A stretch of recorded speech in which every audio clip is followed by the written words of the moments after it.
केलं तर माझा जीव कासावीस होत होता. माझ्यापासून जरा बाजूला झालास तर माझा जीव कासावीस होत होता. आता 5 वर्ष मला दिसणार नाहीस म्हणतोस.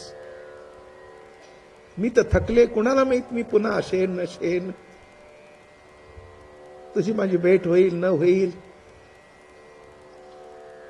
काय तू पुढचा विचार करते? अगं नाही पुढचं नाही, आता वर्तमान निघालायस ना मला सोडून. तू काय म्हटलं लक्षात आलं का? वर्तमान विरह.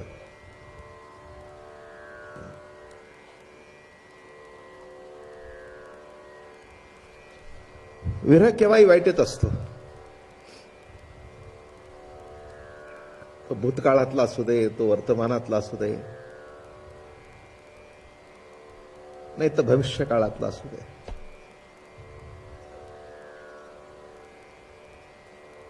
अक्रूराचा रथ बघितल्यानंतर हे तिन्ही विरह तिथे एकवटून आले होते. भविष्य काळातला विरह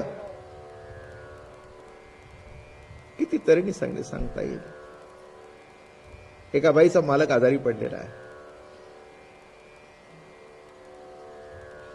तेव्हा पत्नी आजारी पडलेली आहे, मुलं बाळा आजारी पडली, आई आजारी पडली आहे. मग डॉक्टरनी सांगितलंय बघा आता काही उपायात अर्थ काही नाही आहे, केव्हा काय होईल सांगता येत नाही.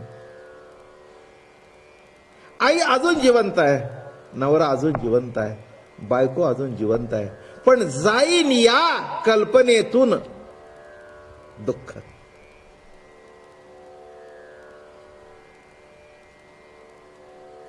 मग तिच्याजवळ बसला, तिचा हातात हात घेतला.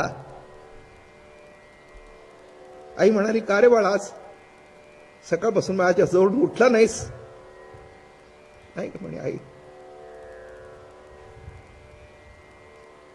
कुणाला माहित हा हात पुन्हा पाठवून फिरेल का? कुणाला?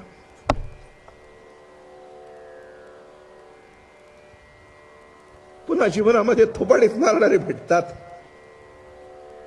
का गालावून हात फिरवणारे भेटतील?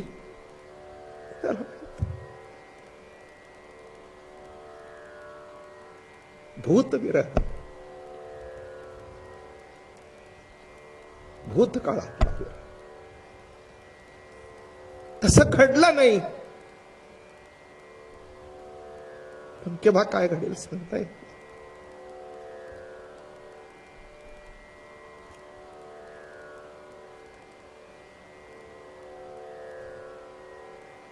कुठेतरी प्रेम असं असावं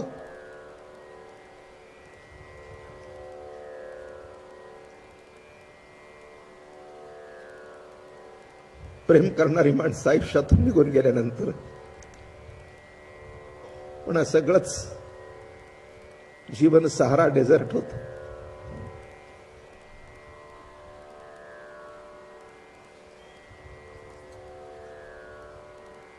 गवळणीने रथ बघितला आणि सगळे विरहाची अवस्था त्या गवळणी बघू लागल्या. त्यांना काही सुचेना. वेडीपिशी अवस्था झाली. कळे ना काय बोलावं काय नाही. विरह त्याच्या बाबतीत होतो की ज्याच्या बाबतीत निखळ प्रेम असेल तिथेच होत.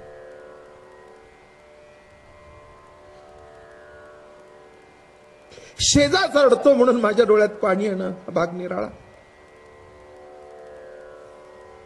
आणि त्या अवस्थेतून पाणी येणं हा भाग निराळा.